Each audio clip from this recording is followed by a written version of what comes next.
तुमचं जीवन, हे तुमचं शरीर, हे तुमचं मन देवासाठी अर्पण करा.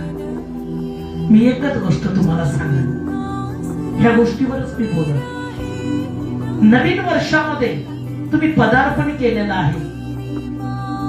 आज 7 दिवस ओलांडून गेले किंवा होऊन गेले, तुम्ही कसं जीवन जगला ह्या 7 दिवसामध्ये स्वतःला विचारा.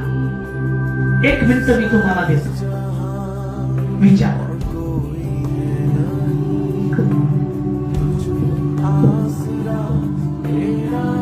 का देवाचं ऐकलं? देवाची इच्छा जाणून घेतली? देवाच्या इच्छेप्रमाणे वागला? 7 दिवसामध्ये विचारा, काय केलं तुम्ही 7 दिवसामध्ये? स्वतःला विचारलं पाहिजे. स्वतःच मन कुठे आहे हे लक्षात ठेवलं पाहिजे.